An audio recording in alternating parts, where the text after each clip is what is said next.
The bitter winter wind howled through Georgetown, Colorado, like a vengeful spirit, cutting through Grace Kingston's woolen shawl as if it were nothing but gossamer. Her fists pounded against the wooden door of her uncle's home, her knuckles raw and reddened from the repeated impact. Snow collected on her shoulders and in her auburn hair as the realization dawned on her he wasn't going to let her back in. Not tonight, maybe not ever. "Uncle Harold," Grace shouted, her voice cracking with desperation. "Please, it's freezing out here." Only silence answered her pleas. The windows remained dark, save for the faint flicker of lamplight visible through the curtains of the front parlor. He was in there, deliberately ignoring her cries, punishing her for what he considered an unforgivable transgression, speaking her mind.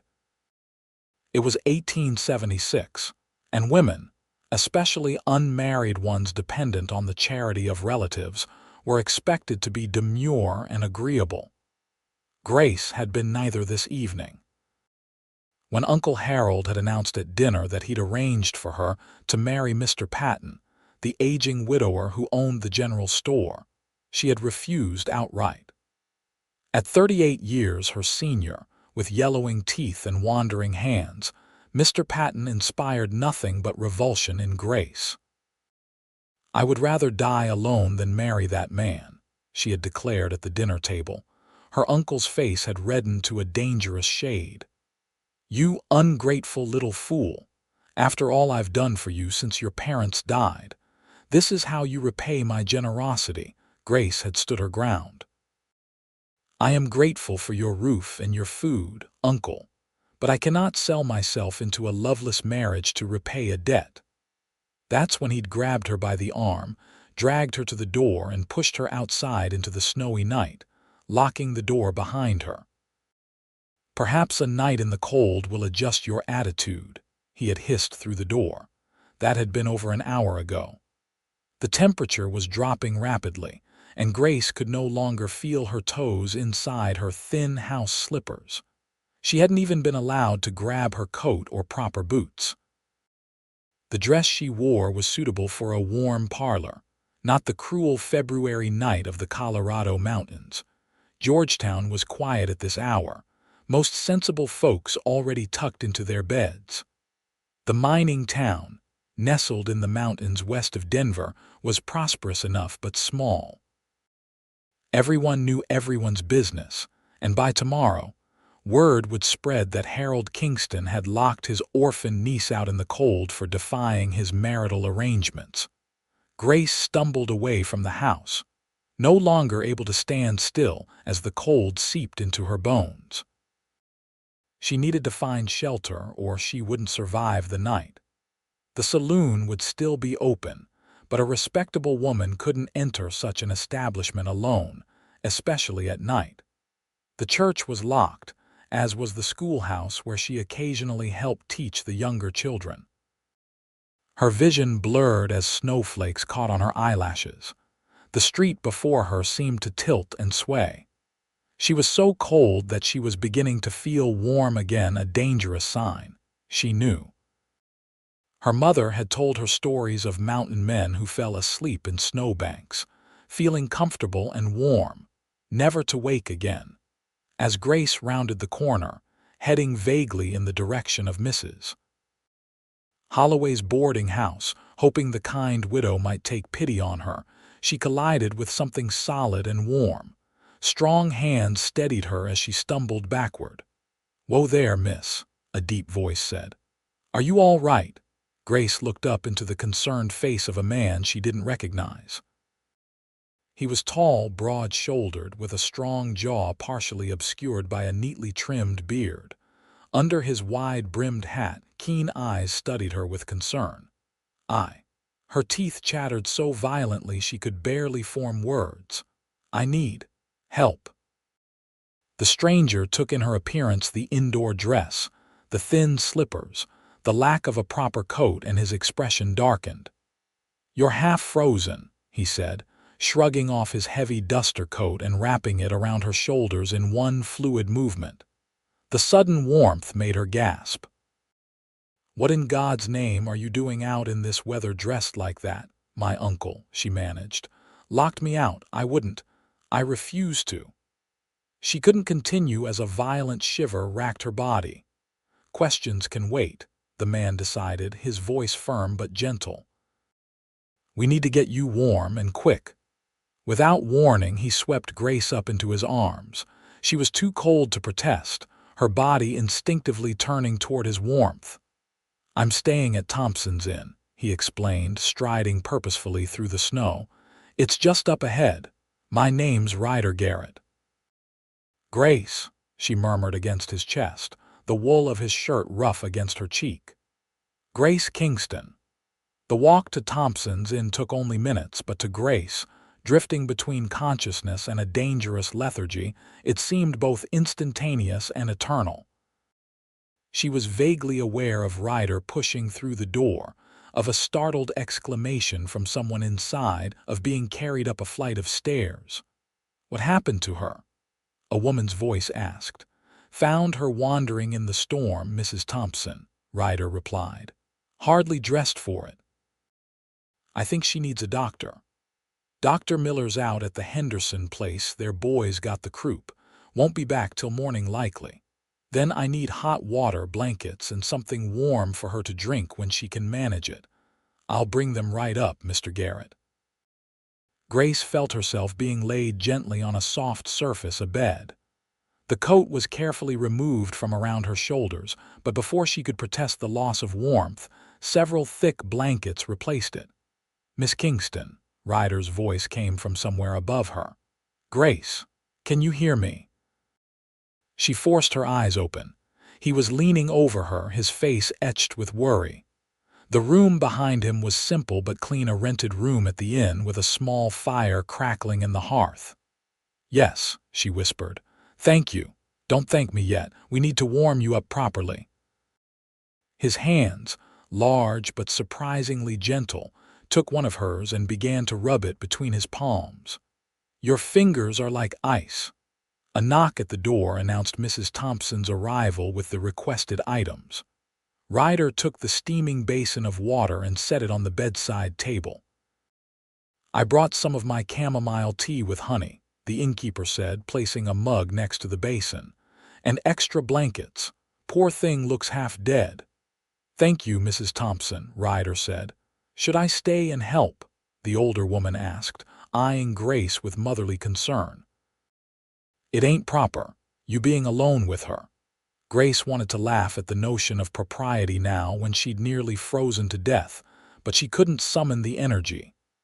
"I believe Miss Kingston would prefer privacy," Ryder said diplomatically, "but perhaps you could check in on us shortly." After Mrs. Thompson departed, Ryder turned his attention back to Grace. "We need to get you out of these wet clothes," he said matter-of-factly. "But I don't want to frighten you. Mrs. Thompson left a nightgown for you to change into." Grace nodded weakly. Under normal circumstances, the idea of undressing in the presence of a strange man would have been unthinkable. But these were not normal circumstances, and she understood the urgency of removing her damp clothing. Ryder, however, was a gentleman. He helped her sit up, then turned his back while she struggled with the buttons of her dress. When her fingers proved too numb to manage the task, he silently handed her a small pair of scissors from his shaving kit so she could cut the threads if necessary. Finally, with much difficulty, Grace managed to change into the borrowed nightgown, slipping under the blankets immediately afterward. "I'm decent," she murmured. Ryder turned around and nodded in approval. "Good. Now let's see about those hands and feet." He dipped a cloth into the hot water, wrung it out, and carefully wrapped it around her right hand. The sensation was both painful and wonderful as circulation began to return. "Why was your uncle so cruel?" Ryder asked as he repeated the process with her left hand. "If you don't mind my asking." Grace winced as pins and needles shot through her fingers. "He wants me to marry Mr. Patton from the general store." "Elias Patton," Ryder's eyebrows rose. "He must be 60 if he's a day." "63," Grace confirmed, "and I'm 25. Uncle Harold says I'm a spinster already and should be grateful for any offer, especially from a man of means." Ryder's jaw tightened. "And when you refused," he said, "a night in the cold would adjust my attitude. He's my guardian since my parents died 5 years ago. I have nowhere else to go." Ryder's expression darkened as he moved to the foot of the bed and carefully took one of her feet in his hands, wrapping it in a hot, damp cloth. "No man has the right to force a woman to marry against her will, guardian or not. And certainly no man worthy of the name would put a woman out in weather like this." The conviction in his voice made Grace study him more carefully. In the warm light of the oil lamp, she could see that Ryder Garrett was probably in his early 30s. His face was weathered from the sun, suggesting he spent much of his time outdoors. His hands, though gentle in their ministrations, were calloused a working man's hands. He wore simple but quality clothing, without the flash or ostentation of a gambler or a dandy. "Are you passing through Georgetown, Mr. Garrett?" she asked, trying to distract herself from the painful tingling in her extremities. "Ryder, please," he corrected. "And yes, I'm on my way to Denver. I have a small cattle operation near Durango. I'm heading to the city to arrange a new contract for my beef." He smiled slightly. "Not the most exciting business, but it's mine." "A cattleman," Grace said. Despite her circumstances, she felt a genuine curiosity. "I've heard the southern part of the territory is good grazing land." "It is," Ryder agreed, moving to her other foot. "Though it has its challenges, drought in summer, blizzards in winter, and the occasional dispute with neighboring ranchers over water rights." He looked up at her. "What about you? Besides refusing unsuitable marriages, what does Grace Kingston do in Georgetown?" The question, asked with a hint of teasing warmth, made her smile despite herself. "I help at the school sometimes. I was trained as a teacher back east in Boston before my parents died. I had to leave my position to come here after the accident." A shadow crossed her face. "Uncle Harold doesn't approve of women working when they have family to support them, so I'm not allowed to teach properly anymore." Ryder's expression reflected his disapproval, but he kept his tone light. "A teacher. That explains your refined speech. You're a long way from Boston." "My father was a mining engineer," Grace explained. "He came west to consult for the silver mines. My mother and I followed. They were killed when their carriage overturned on the mountain pass during a storm." She looked away. "Uncle Harold was my only living relative willing to take me in." "I'm sorry for your loss," Ryder said sincerely. "Losing family is never easy." The genuine sympathy in his voice touched Grace. She sensed he spoke from personal experience. "Thank you, Mrs." Thompson knocked and entered with a tray of food, hot stew, bread, and more tea. "How is she faring?" she asked Ryder. "Better, I think," he replied, the colors coming back to her face. "Good," the innkeeper said approvingly. "Nothing like hot food to chase away the chill." She placed the tray on the bedside table. "I've made up the room next door for you, Mr. Garrett. I'll stay with the young lady tonight." Ryder looked at Grace. "Would that make you more comfortable?" Grace was surprised by the consideration. Most men would have accepted the propriety of the arrangement without consultation. "Actually," she said hesitantly, "I'd prefer if you stayed if it's not too much trouble. I don't want to be alone tonight." Mrs. Thompson raised her eyebrows but said nothing. "I'll sleep in the chair," Ryder said quickly. "If you're certain." "I am," Grace confirmed. The truth was, this stranger had shown her more kindness in an hour than her uncle had in 5 years. There was something solid and reassuring about his presence that made her feel safe. After Mrs.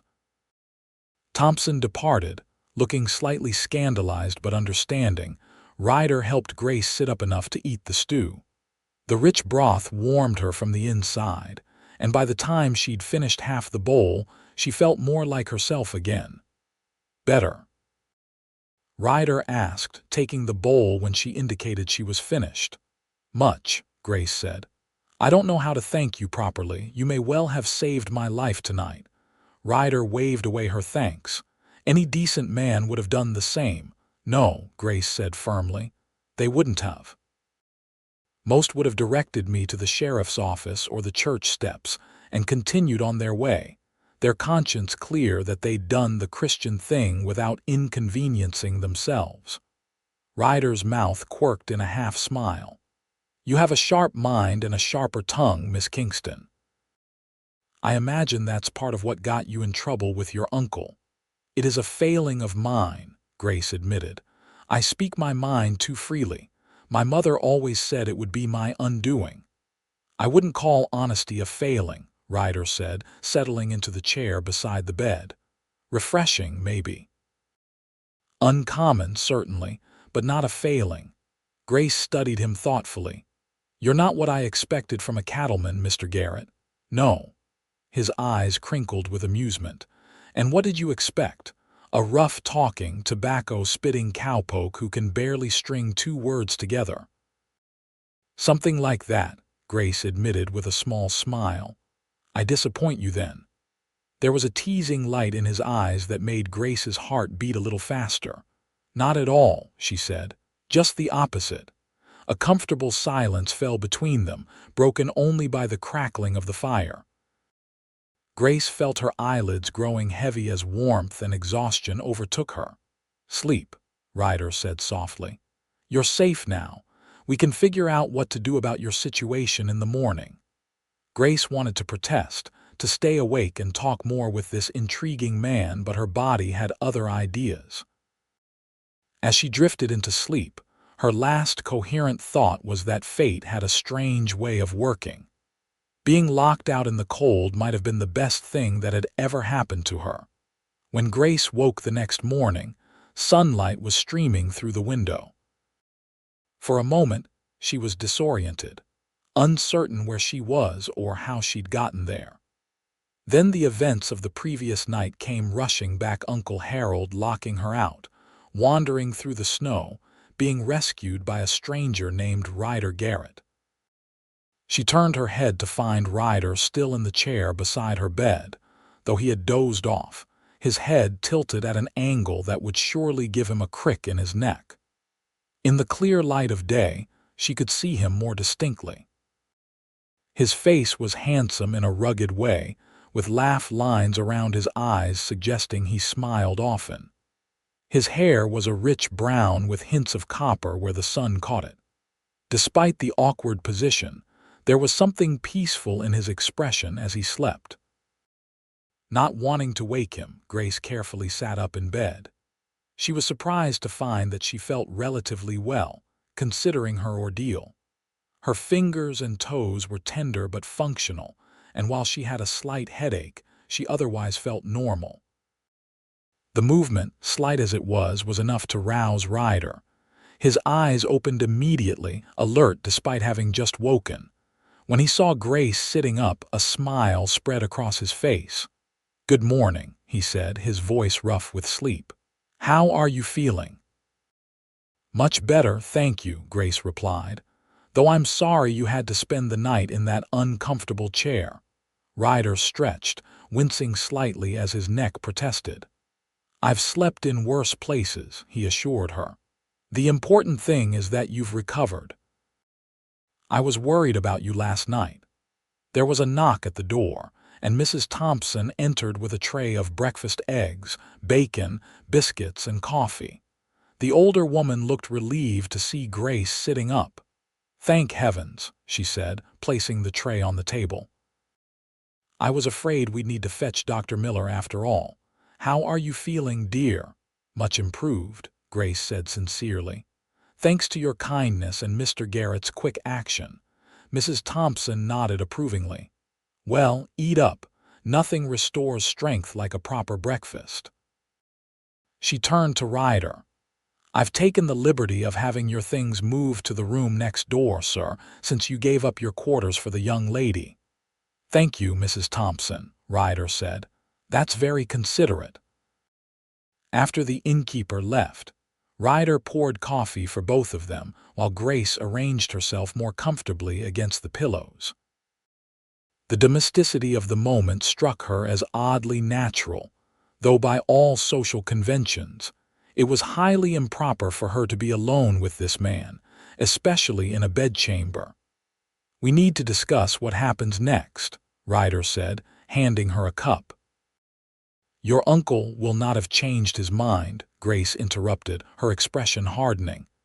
"If anything, my absence overnight will have confirmed his worst opinions of me. He'll assume I've been compromised." Ryder's jaw tightened.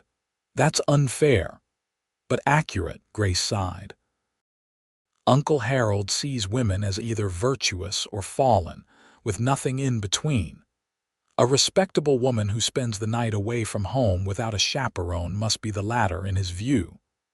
"Then he's a fool as well as a cruel man," Ryder stated flatly. He ran a hand through his hair, thinking. "Do you have any friends in town who might take you in temporarily?" "Perhaps the school teacher." Grace shook her head. "Miss Abernathy rooms with the Wilsons, and they barely have space for her. Most of my acquaintances in town are either Uncle Harold's business associates or their wives. They won't risk his displeasure by helping me." "What about relatives elsewhere?" Ryder pressed. "Someone you could go to." "My mother had a cousin in Philadelphia, but we've never met," Grace said. "And I have no money for such a journey anyway. Uncle Harold controls my small inheritance from my parents." Ryder's expression darkened. "That can't be legal." "It is when the woman in question is unmarried and considered a dependent," Grace said bitterly. "Women have few legal rights to property of their own." Ryder stood and paced the small room, his brow furrowed in thought. "What if you had employment? Somewhere to stay? You're trained as a teacher. Surely there are schools that would hire you in the middle of a school year." Grace shook her head. "Most positions are filled in September. And I would need references, which Uncle Harold certainly won't provide." Ryder stopped pacing and looked at her intently. "What if I could offer a solution? It's not ideal, but it would get you away from your uncle and give you time to find your feet." Grace's heart beat faster at the intensity in his eyes. "What sort of solution?" "Come to Durango with me," he said. "My ranch has a small schoolhouse for the children of my workers. The previous teacher left 2 months ago to get married. The children have had no formal education since then." Grace stared at him, stunned by the unexpected offer. "You would hire me, without references, without knowing anything about me or my abilities?" "I know you're educated and articulate," Ryder countered. "I know you care about teaching, given how your voice changed when you spoke of it. And I know you have courage and principles, or you would have agreed to marry old Patton rather than face your uncle's wrath." The logic was sound, but Grace hesitated. People would talk. A single woman traveling with a man she just met, going to live on his property. "You would have your own cottage," Ryder clarified quickly. "And there are several families on the ranch, including Mrs. Espinoza, who cooks for the bunkhouse. She's a respectable widow who would make an appropriate chaperone for your reputation." Grace bit her lip, considering. The offer was tempting, almost too tempting.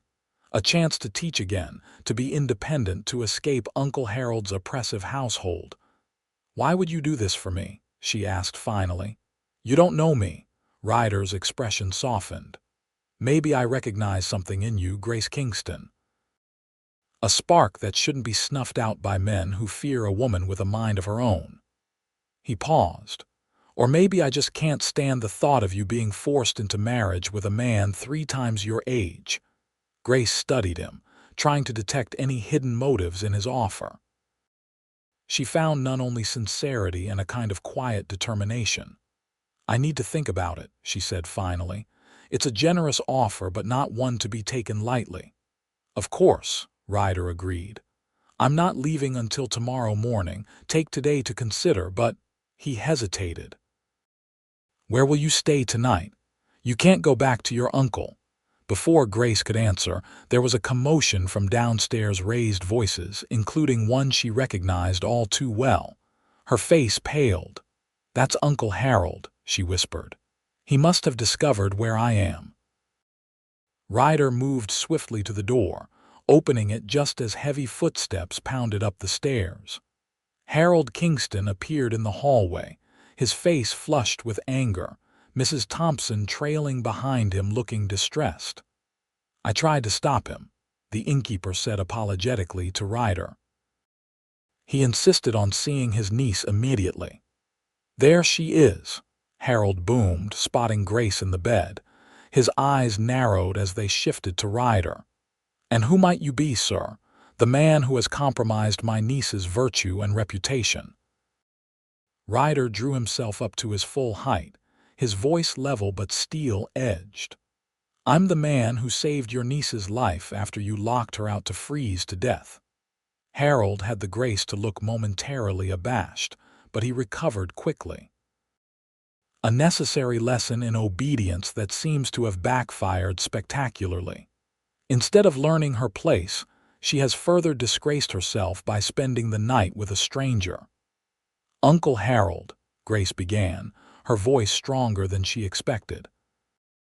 Mr. Garrett has been a perfect gentleman. Silence, Harold snapped. I've heard enough of your impertinence. You will return home immediately, pack your things, and be ready to leave for Mr. Patton's by noon. He has generously agreed to overlook this incident and still take you as his wife. The ceremony will be performed this afternoon. No. The word hung in the air, simple but powerful. Harold blinked, as if unable to comprehend the direct refusal. What did you say? Grace rose from the bed, drawing the blanket around her shoulders like a cloak. She was acutely aware of her state of undress beneath the borrowed nightgown, but she refused to cower. I said no, Uncle. I will not marry Mr. Patton today or ever. I am 25 years old, not a child. You cannot force me. Harold's face darkened ominously. You ungrateful little. That's enough, Ryder interrupted, stepping between Grace and her uncle. Miss Kingston has made her decision clear. I suggest you respect it. And who are you to interfere in family matters? Harold demanded. Some drifter who thinks he can. My name is Ryder Garrett, Ryder said evenly. I own the Double G Ranch near Durango.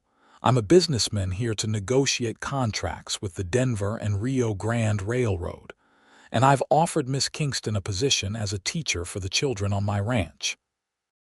Harold looked momentarily taken aback by Ryder's evident respectability, but recovered quickly.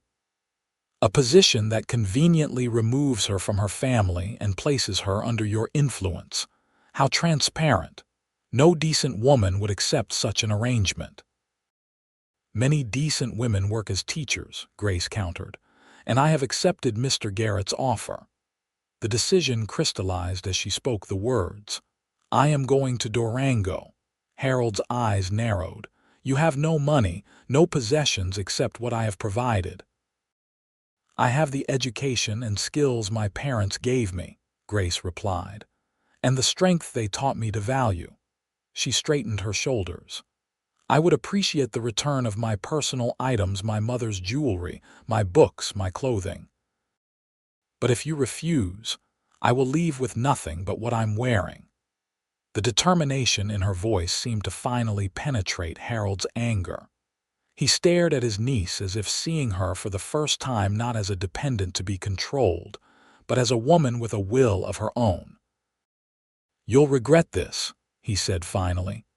When your cowboy here tires of you and casts you aside, don't come crawling back to my door.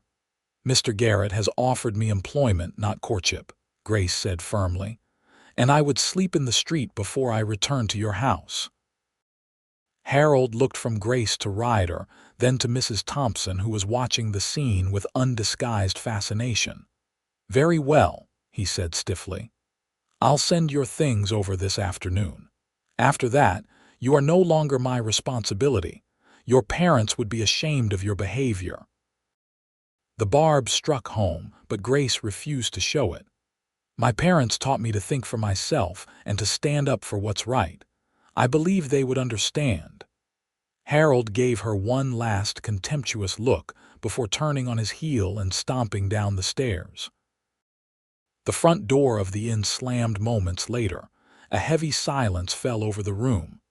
Grace felt suddenly light-headed, the adrenaline that had sustained her during the confrontation ebbing away. She sank back onto the bed. "Are you all right?" Ryder asked, concern evident in his voice. "Yes," Grace said, though her hands were trembling. I've never spoken to him that way before." "You were magnificent," Ryder said quietly. Mrs. Thompson cleared her throat. "I'll bring up some of my daughter's clothes for you to borrow, Miss Kingston, until your own things arrive." With a knowing look between Grace and Ryder, she departed. "Did you mean it?" Ryder asked once they were alone. "About accepting my offer," Grace met his gaze steadily. "Yes, if it still stands." "It does," Ryder confirmed. "Though I want to be clear about one thing, this is a professional arrangement. You'll be employed as the school teacher with your own cottage and independence. I'm not. That is, I don't expect anything." He cleared his throat, suddenly looking less sure of himself. Grace felt a surprising pang of disappointment at his clarification, which she quickly suppressed. "I understand completely, Mr. Garrett, and I appreciate your propriety." Ryder smiled, the tension easing from his shoulders. "Good. Then we leave tomorrow for Durango. It's a 3-day journey by train, so pack accordingly." As Ryder excused himself to allow Grace to dress once Mrs. Thompson returned with the borrowed clothing. Grace felt a curious mix of emotions: fear at the unknown future ahead, relief at escaping her uncle's control, and an undeniable flutter of excitement whenever she thought of Ryder Garrett and his kind eyes. Whatever lay ahead in Durango, it had to be better than what she was leaving behind. The journey to Durango was the most liberating experience of Grace's life. For 3 days, she watched the landscape transform from the snow-covered peaks around Georgetown to the sprawling, rugged terrain of southern Colorado. Ryder proved to be an excellent traveling companion, attentive, but not hovering, interesting without dominating conversation, and scrupulously proper in all their interactions.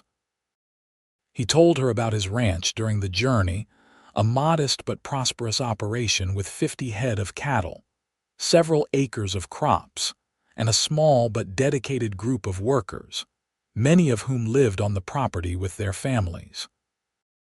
The previous school teacher, Miss Wells, had taught the children in a converted barn until she'd married a shopkeeper from town and moved away. "The children have been running wild for 2 months, Ryder admitted with a rueful smile. "Their parents do their best, but most work from sunup to sundown. Education has taken a backseat to survival." "How many children are there?" Grace asked. 12, ranging from 6 to 15, Ryder replied. "Most are the children of my ranch hands, though a few come from neighboring homesteads.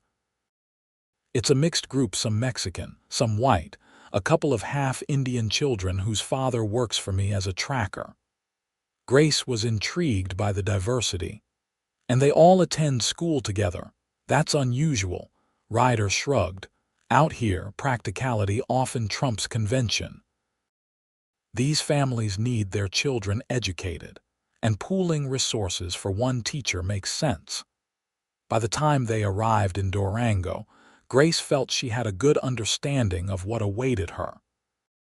The town itself was smaller than Georgetown but vibrant, with a bustling main street lined with businesses.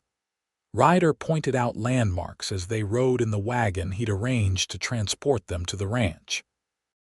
"That's the mercantile where we get most of our supplies," he said, indicating a large store with a wide porch. And over there is Hawkins' Cafe, best apple pie in the territory. Grace absorbed everything eagerly, noting the curious glances from townsfolk as they passed. A new face was always of interest in a small town, and a new female face even more so.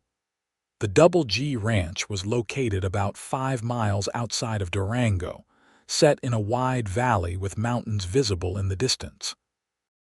As they approached, Grace could see a large main house, a bunkhouse, several smaller cabins scattered around, a barn, and various outbuildings. Everything was neat and well maintained, speaking to Ryder's careful management. "It's beautiful," Grace said sincerely as they pulled up in front of the main house. Ryder's expression warmed at her approval. "Thank you. I've worked hard to make it something to be proud of." A plump, middle-aged woman with steel gray hair pulled into a bun emerged from the main house, wiping her hands on her apron. "There you are, Mr. Garrett," she called. "We were starting to worry." "The train was delayed in Alamosa," Ryder explained as he helped Grace down from the wagon. "Mrs. Espinoza, I'd like you to meet our new teacher, Miss Grace Kingston. Miss Kingston, this is Alina Espinoza, the best cook in the territory and the woman who keeps this ranch from descending into chaos." Mrs. Espinoza gave Grace a warm but assessing look. "Welcome to Double G, Miss Kingston. We're glad to have you. The children have been running their poor parents ragged without school to occupy them." "I'm looking forward to meeting them," Grace said sincerely. "Tomorrow," Ryder said firmly. "Today is for settling in. Mrs. Espinoza has prepared the teacher's cottage for you." The cottage, as it turned out, was a charming small structure with 2 rooms, a main living area that served as kitchen, dining room, and parlor, and a separate bedroom. It was simply but comfortably furnished, with curtains at the windows and a small wood stove for heat. "It's perfect," Grace breathed as she explored the space. Mrs. Espinoza beamed. "I put fresh linens on the bed and stocked the pantry with basics. If you need anything else, just let me know." "We'll leave you to rest," Ryder said. "Dinner is at 6 in the main house. I usually eat with Mrs. Espinoza and my foreman, Tom Bradley. You're welcome to join us, or if you prefer privacy after your journey, Mrs. Espinoza can bring a tray to your cottage." "I'd like to join you," Grace decided. "I should meet the people I'll be working with." After they left, Grace unpacked her few belongings.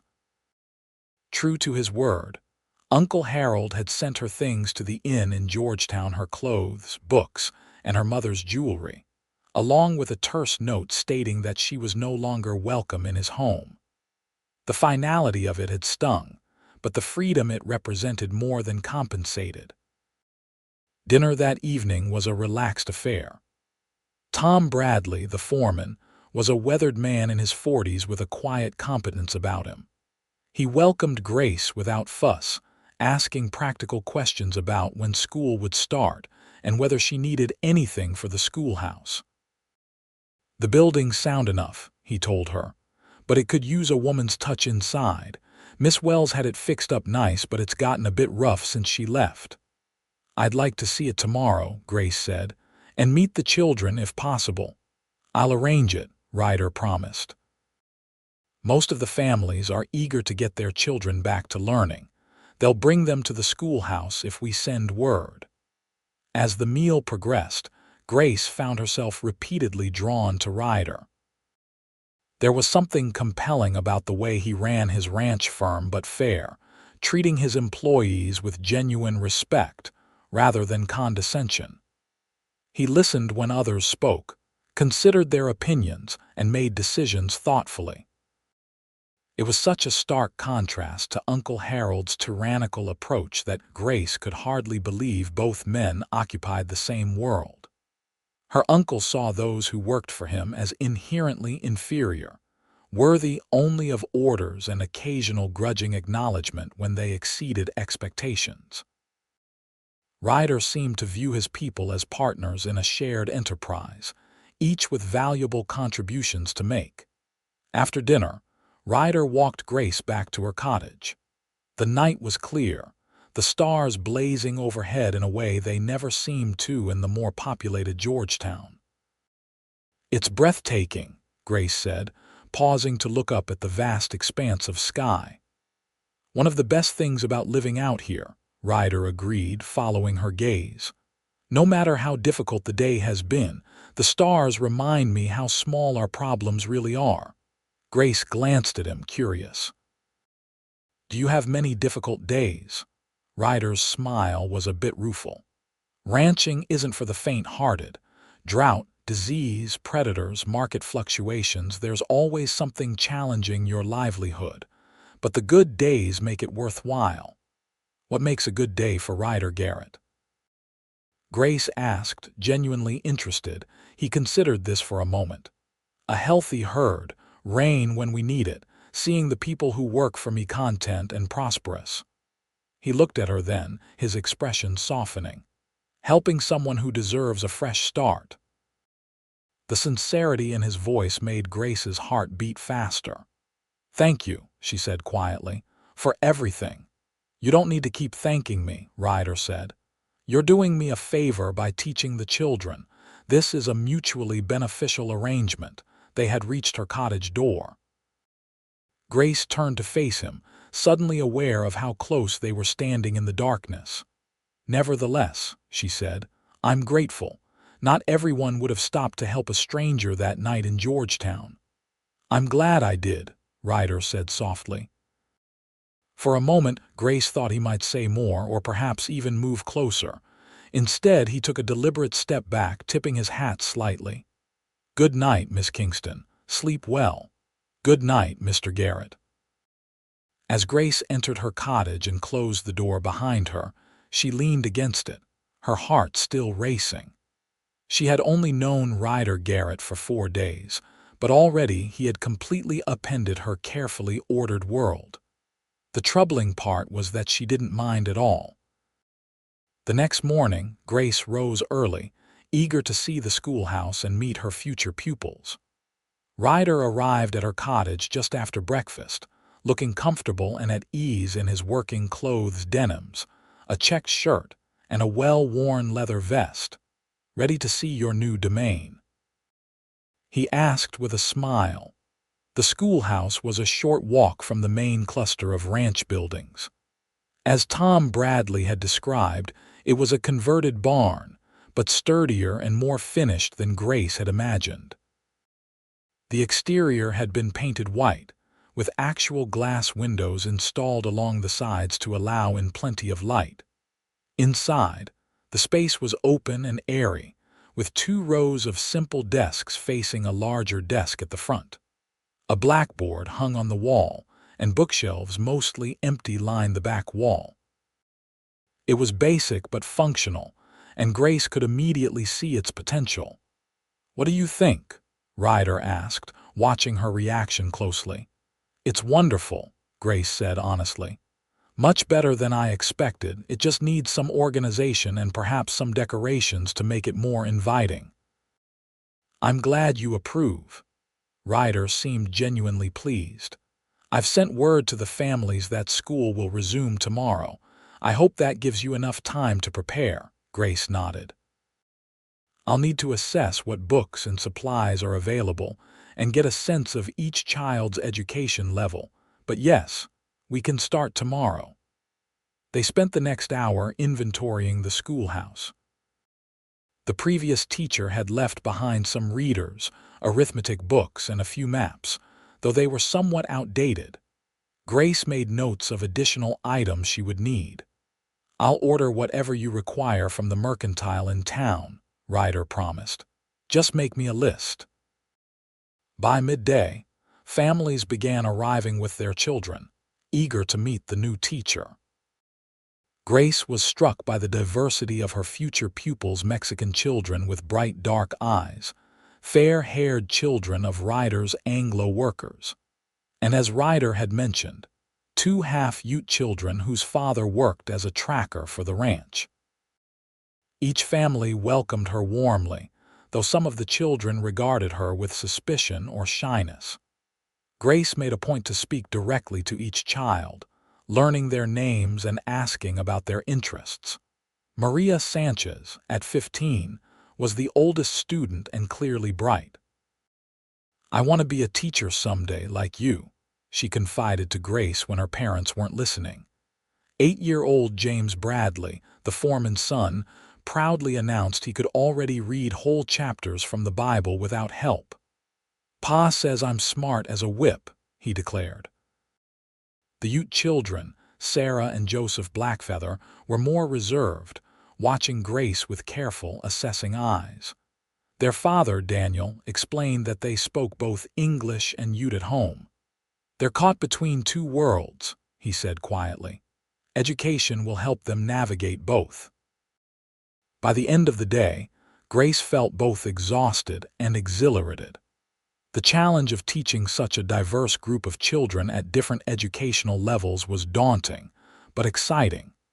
She had purpose again, something that had been sorely lacking in her life with Uncle Harold. "You've made quite an impression," Ryder commented as they walked back toward the main house after the last family had departed. "Mrs. Espinoza says the children couldn't stop talking about you." "They're wonderful children," Grace said. "I'm looking forward to teaching them." "And they're lucky to have you," Ryder replied. The sincerity in his voice made Grace glance up at him. He was watching her with an expression that made her heart skip admiration, yes, but something else too, something warmer. She quickly looked away, reminding herself that their arrangement was professional, not personal. Ryder had been very clear about that from the beginning. "Will you join us for dinner again?" Ryder asked as they reached the junction where the path split between the main house and her cottage. "Thank you, but I should prepare for tomorrow," Grace declined reluctantly. "I want to organize lesson plans for each age group." Ryder nodded, understanding. "Mrs. Espinoza will bring something to your cottage then. Don't work too late, the children will be full of energy tomorrow." Grace spent the evening planning her approach to teaching the mixed group of students. She decided to divide them into 3 levels based on age and ability, with older students helping younger ones during independent work time. It was a strategy she had used successfully during her teaching days in Boston. True to Ryder's word, Mrs. Espinoza arrived with a tray of food beef stew, fresh bread, and apple cobbler for dessert. "Mr. Garrett said not to disturb you," the older woman said, setting the tray on the table. "But I thought you might like some company while you eat. Teaching plans can wait through dinner." Grace was surprised but pleased by the offer. "I'd appreciate the company, actually. Please join me." As they ate, Mrs. Espinoza shared stories about the ranch and its people. Grace learned that Ryder had built the Double G from almost nothing 5 years earlier, after inheriting a small sum from his grandfather. "He worked from sunup to sundown those first 2 years," Mrs. Espinoza said. "My husband was his first hire, God rest his soul." Miguel believed in Mr. Garrett's vision when others thought he was foolish for trying to establish a ranch in this valley. "What happened to your husband?" Grace asked gently. "Pneumonia, 2 winters ago," Mrs. Espinoza replied, crossing herself. "Mr. Garrett paid for the doctor from Denver, but it was too late. After Miguel passed, Mr. Garrett insisted I stay on as cook, gave me my own cottage, said Miguel would have wanted me taken care of." Her eyes glistened with unshed tears. Not many bosses would do that.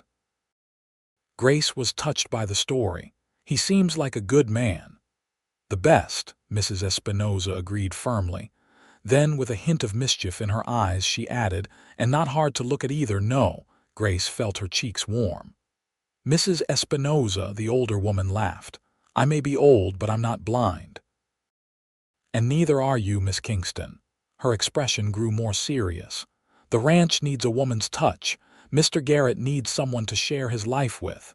"He hired me as a teacher," Grace reminded her. "Nothing more." "For now," Mrs. Espinoza said cryptically, rising to clear the dishes. But the good Lord works in mysterious ways. After Mrs. Espinosa left, Grace tried to return to her lesson plans, but found her thoughts continually drifting to Ryder. Was Mrs. Espinosa right? Was there potential for something more than a professional relationship between them? Grace shook her head firmly, dismissing the notion. She had just escaped one man's control. The last thing she needed was to become dependent on another, no matter how kind or attractive he might be. She needed to establish herself as a teacher, to build a life of her own making before considering anything else. With renewed determination, she focused on her plans for the next day. The children deserved her full attention and best efforts, not a mind distracted by romantic daydreams about their benefactor. The following weeks fell into a pleasant rhythm. Grace taught school 6 days a week, from 8 in the morning until 2 in the afternoon. Her students, initially wary or restless, quickly responded to her structured but engaging approach to education. She divided the day between group lessons for all ages and focused instruction for each level, keeping everyone occupied and learning. Ryder visited the schoolhouse occasionally, slipping in quietly to observe from the back. Grace pretended not to notice, but she was acutely aware of his presence each time, finding herself standing a bit straighter, speaking a bit more clearly when he was there. On Sundays, the day of rest, Grace usually joined Ryder, Mrs. Espinosa, and others from the ranch for the journey into Durango for church services. Afterward, they would often have dinner at the hotel restaurant, before returning to the ranch, a small luxury that Grace came to look forward to each week. It was during these Sunday dinners that Grace learned more about Ryder as a person, beyond his role as ranch owner and her employer. She discovered he had a dry sense of humor, a surprising knowledge of literature, and strong opinions on politics and social issues. Women should have the right to vote, he stated firmly during one such dinner, responding to a newspaper article Grace had mentioned. Any system that denies half its citizens a voice is fundamentally flawed. That's quite a progressive view for a rancher, Grace observed, pleasantly surprised. Ryder shrugged. My mother raised me after my father died. She ran our small farm, managed the finances, and made every important decision. Yet on election day, she had to stay home while men with half her intelligence and none of her character decided the fate of the country. It never made sense to me. These glimpses into Ryder's character and background only increased Grace's growing admiration for him. Despite her initial resolutions, she found herself looking forward to their interactions with an eagerness that went beyond professional courtesy. For his part, Ryder seemed to seek her company with equal enthusiasm. He began finding reasons to visit the schoolhouse more frequently, bringing new books he'd ordered, offering to repair a loose floorboard, or simply dropping by to see if she needed anything. On particularly pleasant afternoons, he sometimes arrived as school was ending, offering to show Grace different parts of the ranch. These impromptu tours allowed her to see the full scope of the operation: the grazing lands where the cattle roamed, the small orchard he'd planted 2 years earlier, the creek that provided water for the crops during dry periods. During one such excursion, about a month after her arrival, they rode to a high meadow overlooking the valley. The view was spectacular, rolling hills giving way to mountains in the distance, with the ranch buildings looking like a child's toys far below. This is my favorite spot on the property, Ryder confessed as they dismounted to rest the horses. Whenever I have a difficult decision to make, I come up here to think. I can see why, Grace said, turning slowly to take in the panoramic view. It puts everything in perspective. Ryder nodded, watching her rather than the landscape. How are you settling in, Grace? Truly, The use of her first name didn't escape her notice. Over the past weeks, they had gradually shifted from the formality of Miss Kingston and Mr. Garrett to using their given names, at least in private. "Better than I could have imagined," she answered honestly. "The children are wonderful, challenging at times, but eager to learn. Mrs. Espinosa has been like a mother hen, making sure I'm well fed and comfortable, and everyone has been so welcoming." She turned to face him. "Thank you for bringing me here." "You've brought something special to the ranch," Ryder said. "The children are happier, more focused. Their parents are grateful." He paused, then added more softly, "And I've enjoyed having someone to talk with who understands the value of ideas beyond cattle prices and weather forecasts." There was something in his expression, a vulnerability, a question that made Grace's breath catch. They stood close enough that she could see the flecks of gold in his hazel eyes, the slight stubble on his jaw where he'd missed a spot while shaving that morning. For a moment, she thought he might step closer, might bridge the small distance between them. Instead, a shout from below broke the spell, one of the ranch hands calling for Ryder's attention. Ryder sighed, looking regretful. "Duty calls. We should head back."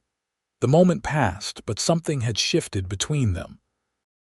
Grace felt it in the air, in the careful way Ryder helped her back onto her horse, his hands lingering a second longer than necessary on her waist.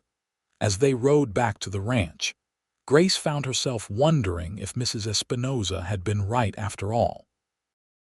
Perhaps their relationship was evolving into something beyond employer and employee. The thought was both thrilling and terrifying. That night, as Grace prepared for bed, a knock sounded at her cottage door. Wrapping her shawl around her shoulders over her nightgown, she opened it to find Ryder standing there, looking uncharacteristically uncertain. "I'm sorry to disturb you so late," he said, "but I received a telegram from Denver this evening that I thought you should know about." Grace's heart raced with sudden anxiety. "Is something wrong?" "Not wrong exactly," Ryder said. "May I come in? This might take some explaining." Grace hesitated. Propriety dictated that she shouldn't admit a man to her home at this hour, especially when she was in her nightclothes. But this was Ryder, and his expression suggested important news. "Of course," she said, stepping aside. "Would you like some tea?" "No, thank you." Ryder removed his hat as he entered, turning it nervously in his hands. The telegram was from a business associate in Denver. He mentioned, almost in passing, that Harold Kingston has been telling people his niece was seduced away by a cattle rancher. Grace's face flushed with anger and embarrassment. "That's outrageous. He knows very well that I came here as a teacher." "Yes," Ryder agreed. "But it seems he's spinning a different tale in Georgetown, one that casts you in an unfortunate light and me as some kind of scoundrel." Grace sank into a chair, distressed by the news but not entirely surprised. "Uncle Harold can't stand being defied. He needs to save face by making me the villain of the story." Ryder sat across from her, his expression grave.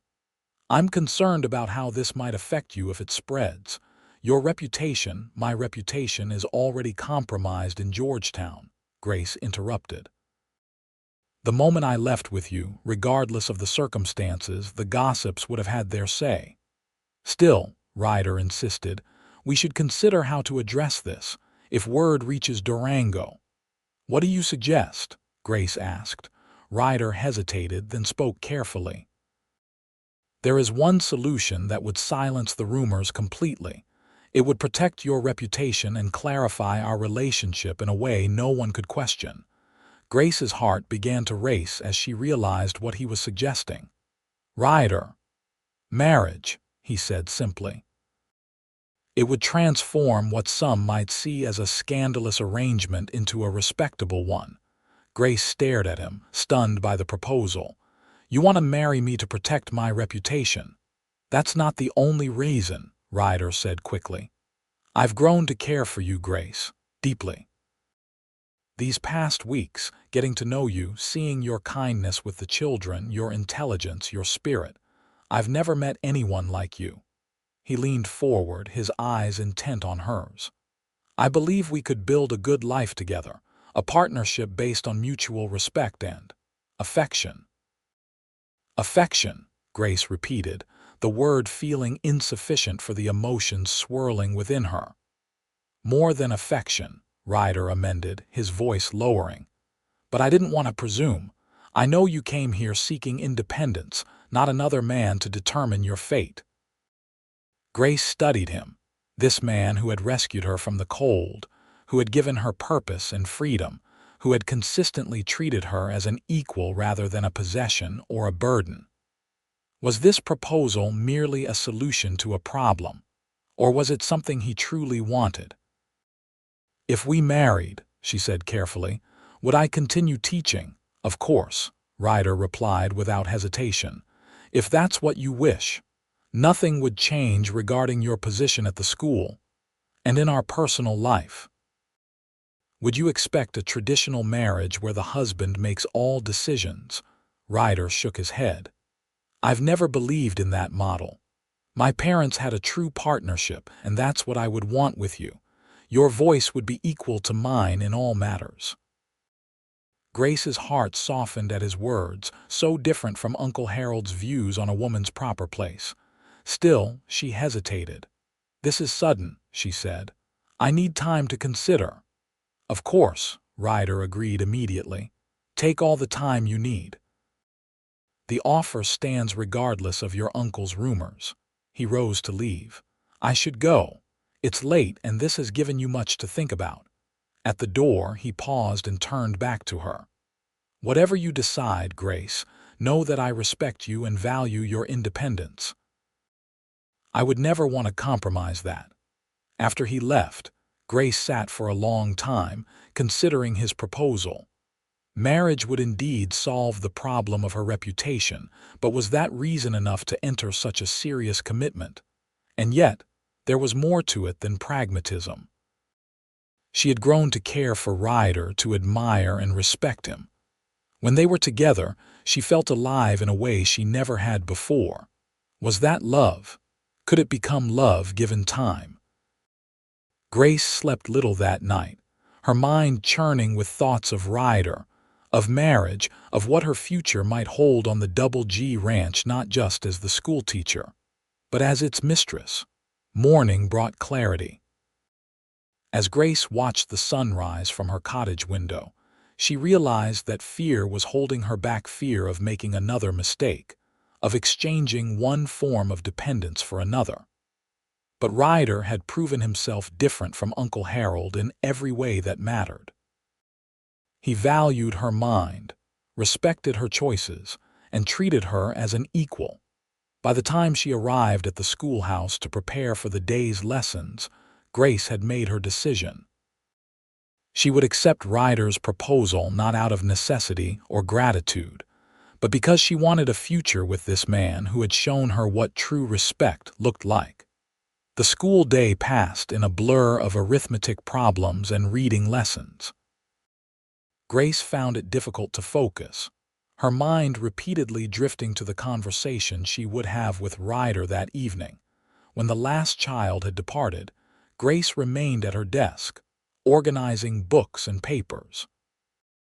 She heard the door open and looked up to find Ryder standing there, his expression uncertain. "May I come in?" he asked. Grace nodded, suddenly nervous. "I've been thinking about your proposal," she said as he approached her desk. "And I've been thinking that I presented it poorly," Ryder replied. "I made it sound like a practical arrangement rather than what it truly is." He took a deep breath. "The truth is, Grace Kingston, I've fallen in love with you. Your courage, your intelligence, your kindness, everything about you calls to something in me that I didn't even know was there until you arrived." Grace's heart swelled at his words. "Ryder, please, let me finish," he said gently. "I don't want you to accept my proposal because of rumors or reputation or practicality. I want you to accept because you might, someday, come to feel for me what I feel for you." Grace rose from her desk and moved around it to stand before him. "And if I already do," Ryder's eyes widened. "Do you?"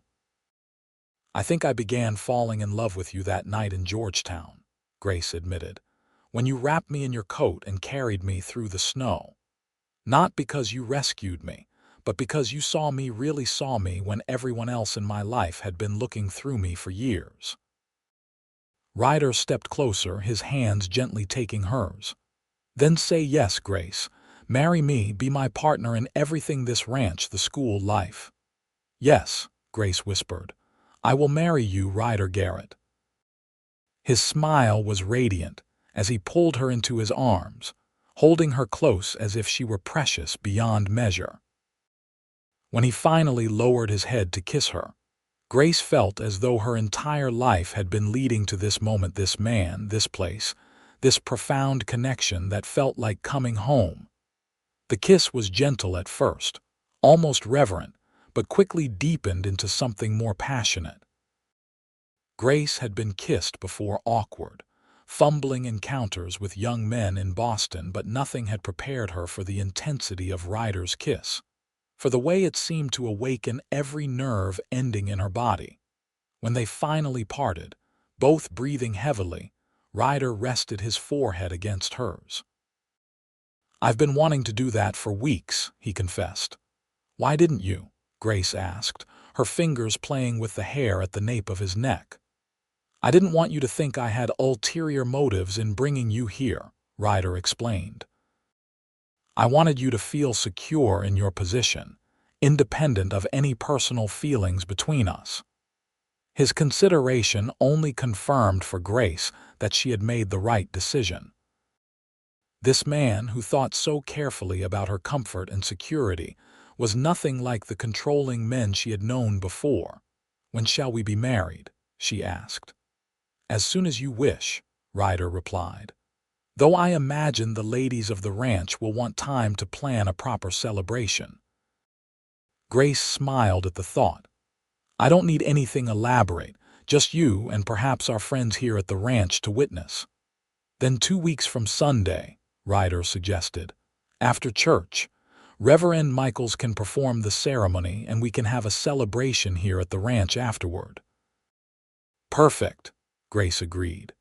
As they walked hand in hand from the schoolhouse toward the main ranch buildings, Grace felt a profound sense of rightness.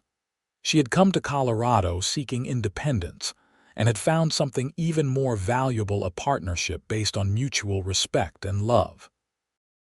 News of their engagement spread quickly through the ranch. Mrs. Espinosa was particularly delighted, embracing Grace warmly and declaring, "I knew it from the moment he brought you here. Didn't I say the good Lord works in mysterious ways?" The children were excited as well, especially when Grace assured them that she would continue as their teacher after the wedding. "But you'll be Mrs. Garrett instead of Miss Kingston," Maria Sanchez pointed out. "That will take some getting used to." "For all of us," Grace agreed with a smile. The 2 weeks before the wedding passed in a whirlwind of preparations. The women of the ranch rallied around Grace, helping her sew a wedding dress from beautiful cream-colored fabric Ryder ordered from Denver. Mrs. Espinosa and the other wives planned a feast that would feed the entire ranch, and then some. Ryder, meanwhile, threw himself into preparing the main house for Grace's arrival. Though he had lived there alone for years, keeping mostly to his bedroom and study, the house itself was spacious and well built. With Grace's impending arrival, he hired women from town to give it a thorough cleaning, replaced some of the more bachelor-like furnishings, and even had a proper garden planted behind the kitchen. "I want it to feel like your home," he told Grace when he showed her the changes. "Not just mine that you're moving into." The gesture touched her deeply. "It's perfect," she assured him, already envisioning the life they would build together within these walls. On the morning of their wedding, Grace woke early in her cottage, knowing it would be the last time she slept there alone. Tonight, she would be in the main house, in Ryder's bed, their bed now. The thought sent a flutter of nervous excitement through her. Mrs. Espinosa arrived with Maria and several other women to help Grace prepare. They bathed her, arranged her hair in an elegant style with small white flowers woven through the auburn strands, and helped her into her wedding dress. "You look beautiful, Mrs. Espinosa declared when they had finished, tears in her eyes. Mr. Garrett won't know what hit him. The ceremony itself was simple but meaningful. The entire ranch gathered in the newly decorated barn, which had been transformed with wildflowers and ribbons for the occasion. Reverend Michaels, the circuit preacher who visited Durango once a month, performed the service. Grace would always remember the look on Ryder's face when she walked toward him down the makeshift aisle, awe, love, and a fierce joy that matched the feelings in her own heart. When they exchanged vows, promising to love, honor, and respect one another for the rest of their days, Grace felt the words resonating in her very soul. "I now pronounce you husband and wife," Reverend Michaels declared. "Mr. Garrett, you may kiss your bride." Ryder's kiss was tender yet passionate, a promise of the life they would share. The assembled guests erupted in cheers and applause. The celebration afterward lasted well into the evening with dancing, feasting, and much laughter. Grace found herself passed from partner to partner as the ranch hands took turns dancing with the new Mrs. Garrett, while Ryder good-naturedly suffered through dances with all the wives and daughters. Finally, as the sun began to set, Ryder found his way back to Grace's side. "I think we've fulfilled our social obligations," he murmured in her ear. "What do you say we slip away to our home?" The emphasis he placed on the word "our" made Grace's heart swell. "I'd like that very much," she replied. They made their goodbyes, enduring good-natured teasing and well wishes from their guests. As they walked hand in hand toward the main house, their house now, Grace felt a curious mixture of nervousness and anticipation. This night would mark the beginning of their life together in every sense. Once inside, Ryder surprised her by sweeping her into his arms. "Tradition," he explained with a smile as he carried her over the threshold and through the house to the master bedroom. The room had been prepared for them, fresh linens on the large bed, a fire burning low in the fireplace, a bottle of champagne chilling in a bucket of ice. "When did you arrange all this?" Grace asked, touched by his thoughtfulness. "Mrs. Espinosa," Ryder admitted. "She thinks of everything." He set Grace gently on her feet. "Are you nervous?" he asked perceptively. "A little," Grace confessed. "I've never—" "I know," Ryder said gently. "We'll take things slowly. Nothing will happen that you don't want." His consideration eased her anxiety. This was Ryder, the man who had respected her from the beginning, who had never pressured or pushed her. She could trust him with her body as she had trusted him with her future. "Help me with my dress," she asked, turning to give him access to the row of buttons down her back. Ryder's fingers were surprisingly deft as he undid each button. When the dress loosened, he placed a gentle kiss on the nape of her neck, sending a shiver down her spine. "You are so beautiful, Grace," he murmured against her skin. The rest of the night unfolded in a haze of discovery and pleasure. Ryder was patient and gentle, guiding her through the unfamiliar territory of physical intimacy with tender care. What began as nervousness on Grace's part transformed into wonder, then into a passionate abandon she had never imagined herself capable of. Afterward, lying in Ryder's arms, her head resting on his chest, Grace felt a profound contentment. This was what had been missing in her life, not just physical satisfaction, but the deep emotional connection of being truly known and accepted by another person. "What are you thinking?" Ryder asked, his fingers tracing lazy patterns on her bare shoulder. "That I never expected to be this happy," Grace replied honestly. "After my parents died, I thought my life would always be defined by what I'd lost. But now—" She propped herself up to look at his face. "Now I'm thinking about what I've found." Ryder's smile was tender as he brushed a strand of hair from her face.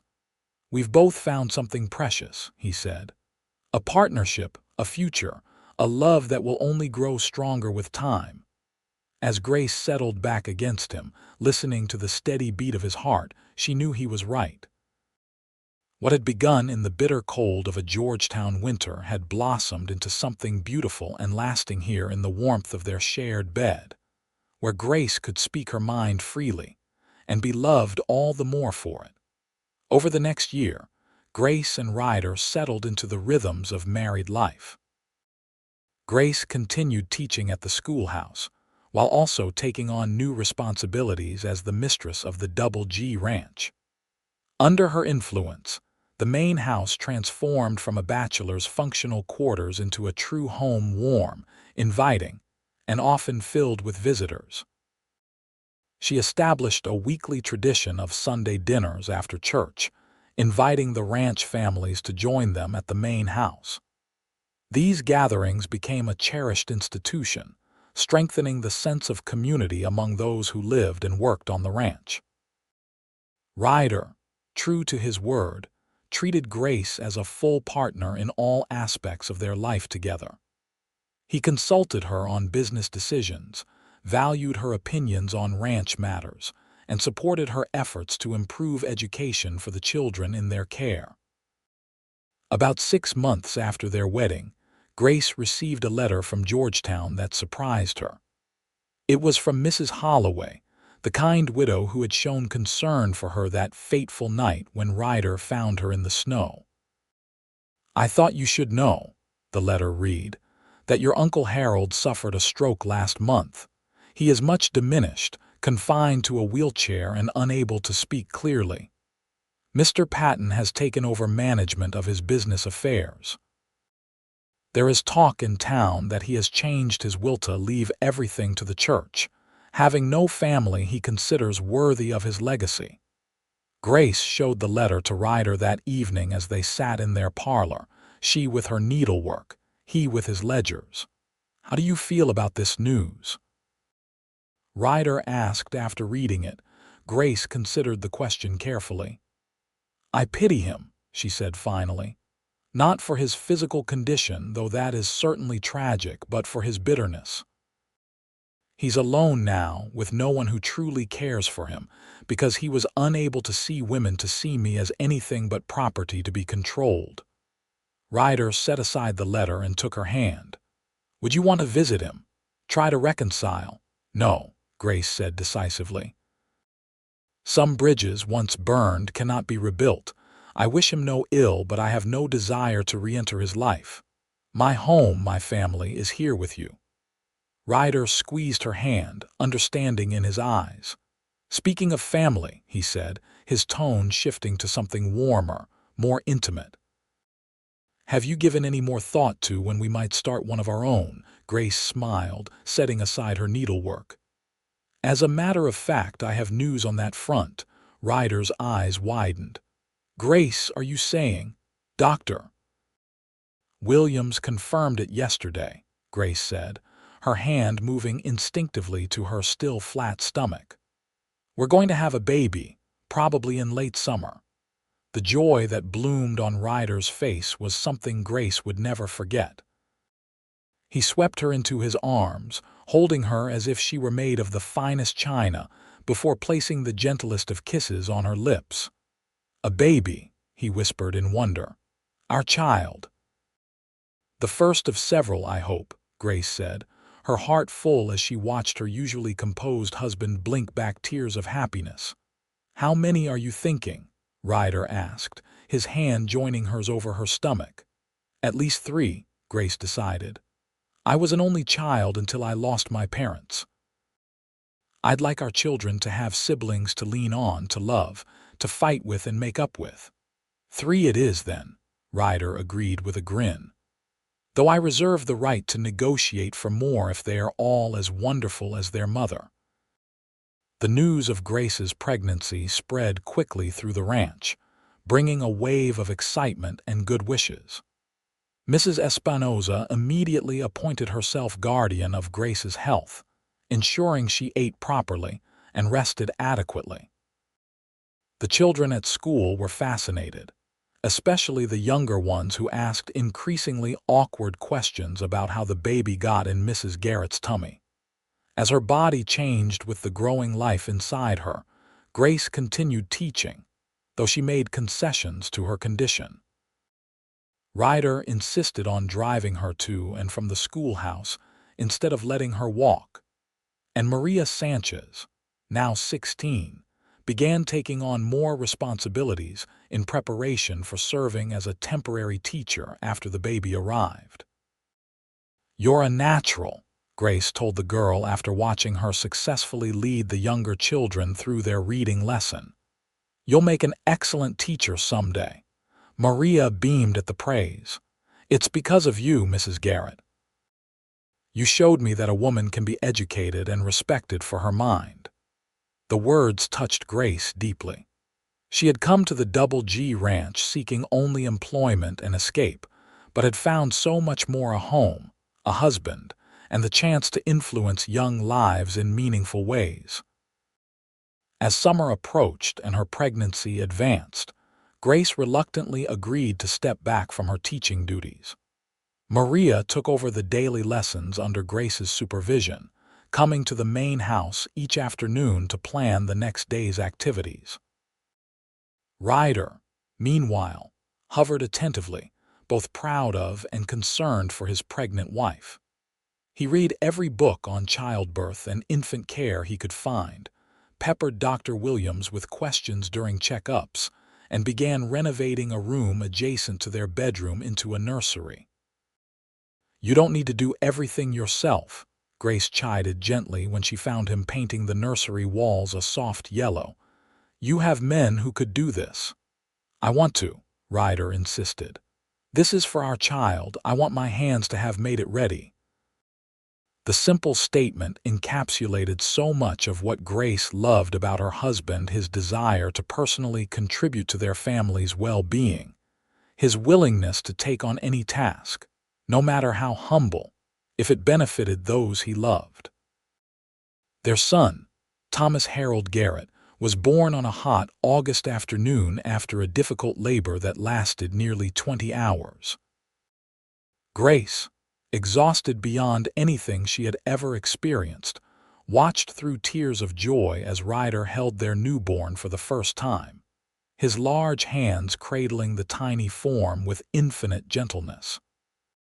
"He's perfect," Ryder whispered, awe in his voice as he carefully placed the swaddled infant in Grace's arms, just like his mother. Grace studied the small, red face of her son, the button nose, the wisp of dark hair, the tiny hands curled into fists. "He looks like you, I think," she said. "Around the eyes. Poor child," Ryder joked, though his voice was thick with emotion. "Let's hope he gets your brains and beauty instead."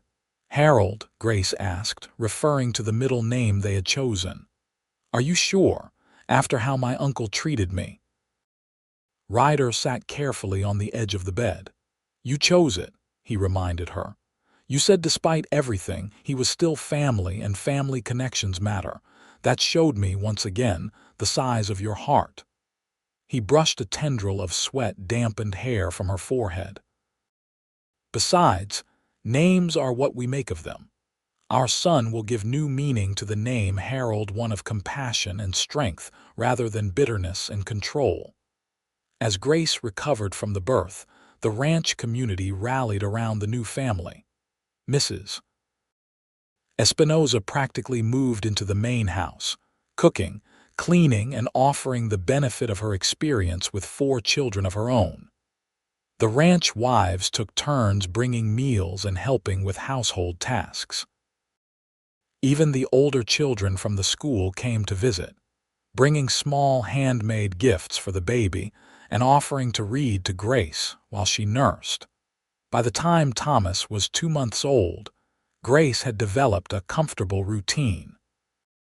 She spent mornings with her son, then worked with Maria on school matters while Mrs. Espinosa watched the baby. In the afternoons, she often brought Thomas to the porch of the main house, where Ryder would find them when he returned from his work around the ranch. These moments watching her husband gently lift their son from her arms, his face lighting up as the baby recognized him, became the highlight of Grace's days. In those quiet exchanges, she saw the future they were building together, a future founded on love, respect, and the family they had created. As autumn turned the cottonwood trees along the creek golden, Grace received another letter from Georgetown. This one was brief, and to the point. Harold Kingston had died in his sleep. As executor of his estate, Mr. Patton felt obligated to inform his niece, though the will had indeed left everything to the church.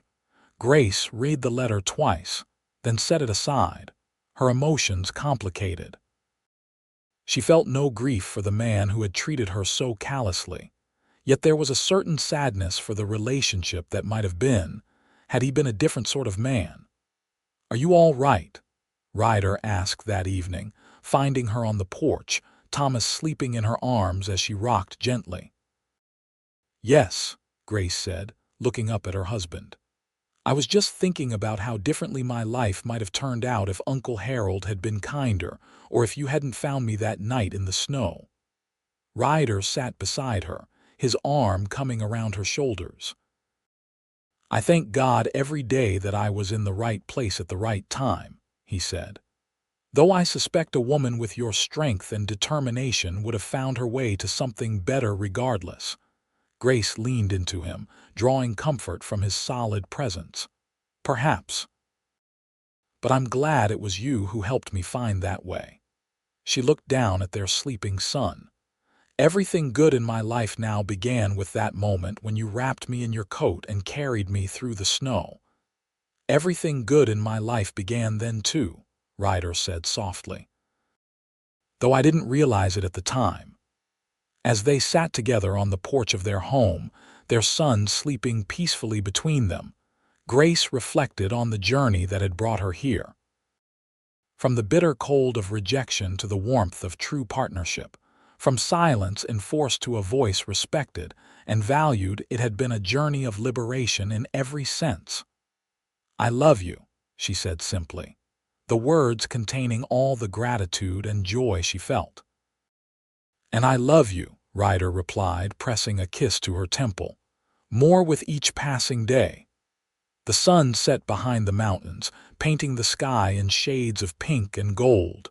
Another day ending, another beginning tomorrow. For Grace and Ryder Garrett, each new dawn brought the precious gift of a life shared, a life built on mutual respect, unwavering support, and a love that had transformed them both. In the years that followed, the Double G Ranch prospered under their joint stewardship.